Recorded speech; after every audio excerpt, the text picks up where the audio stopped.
నాతో మాట్లాడుమయ్యా, నన్ను దర్శించుమయ్యా.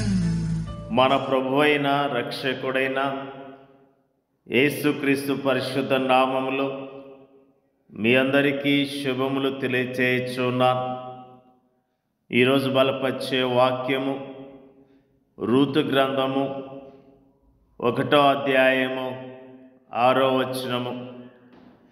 వారికి ఆహారం ఇచ్చుటకు యెహోవా తన జనులను దర్శించునని ఆమె మోయాబు దేశములో వినెను కనుక మోయాబు దేశము విడిచి వెళ్ళుటకై ఆమెయు ఆమె కోడండ్రును ప్రయాణమైరి. దాదాపు 10 ఏళ్ల క్రితము ఎలిమెలెకు నయోమి వారి ఇద్దరి కుమారులను తీసుకొని ఇజ్రాయేల్ దేశములోని కరువును తప్పించుకునేందుకు మోయాబు దేశానికి వెళ్ళారు. వారు మోయాబు దేశములో స్థిర నివాసం చేసేందుకు వెళ్ళలేదు, కానీ అక్కడ వారు తాత్కాలికముగా నివసించేందుకే వెళ్ళారు. పరిస్థితులన్నీ చక్కబడ్డాక తిరిగి తమ దేశానికి తిరిగి రావాలన్న ఉద్దేశంతోనే వారు వెళ్ళారు.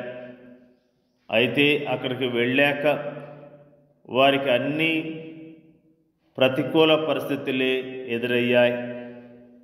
అక్కడికి వెళ్ళిన కొద్ది కాలానికి ఎలిమెలెకు మరణించాడు. ఆ తర్వాత అతని ఇద్దరి కుమారులు అయిన మహలోను కిల్యోనును వారు ఓర్పా మరియు రూత్ అనే మోయాబు స్త్రీలను వివాహం చేసుకున్నారు.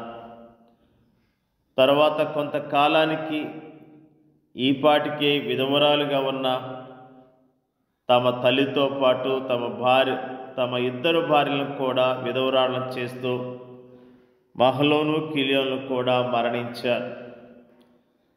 భయంకరమైన దుఃఖకరమైన పరిస్థితి. మోయాబు దేశానికి వెళ్ళిన ఎలిమెలెకు కుటుంబం ఎంతగానో నష్టపోయినట్లుగా జ్ఞాపకం చేసుకుంటూ ఉన్నా. ఆ దేశానికి వెళ్ళటం ద్వారా నిజముగా నయోమి తన భర్తను కోల్పోయింది, తన సొంత కుమారులను కోల్పోయింది.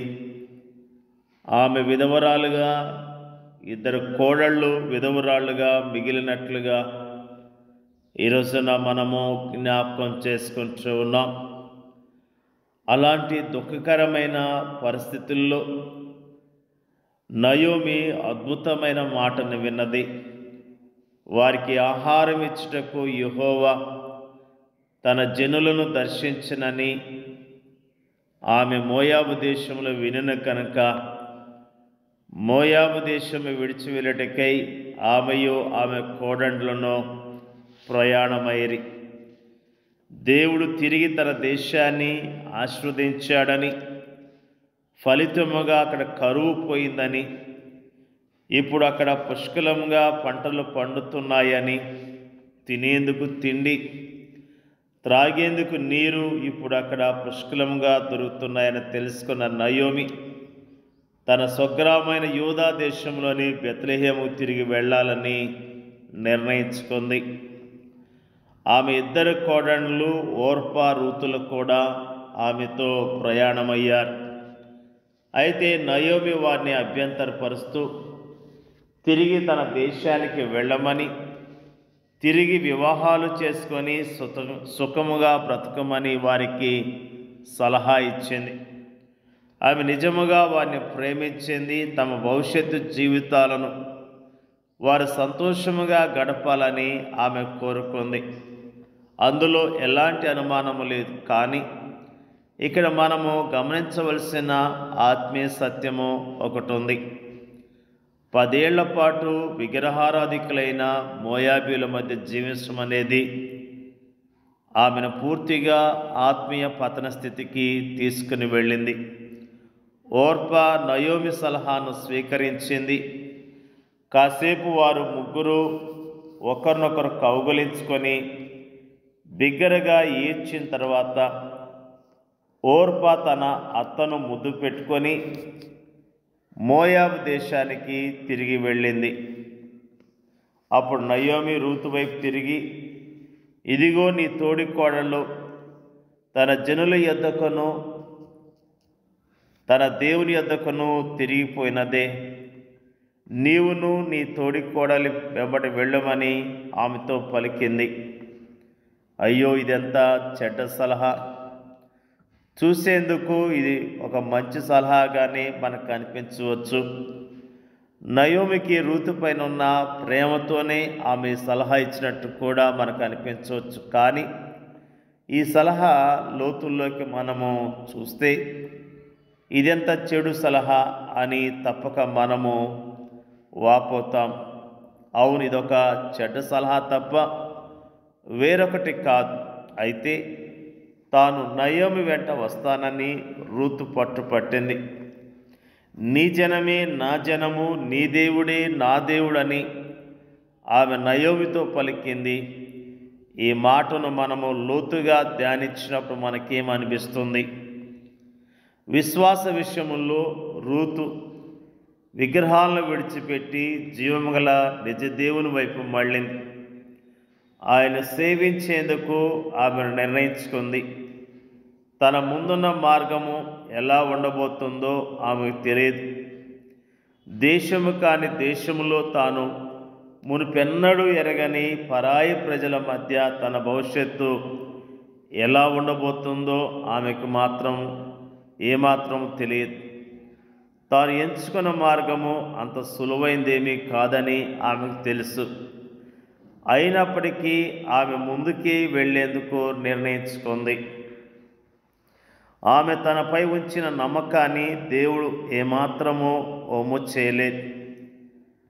మరి నిజముగా రూతు మోయాబు దేశాన్ని విడిచి దేవుని ప్రజలతో నివసించడానికి, దేవుని సేవించడానికి నిర్ణయించుకున్నదో ఆమె జీవితంలో గొప్ప ఆశీర్వాదాలు పొందుకున్నట్లుగా దేవుని యొక్క వాక్యము తెలియజేస్తున్నది.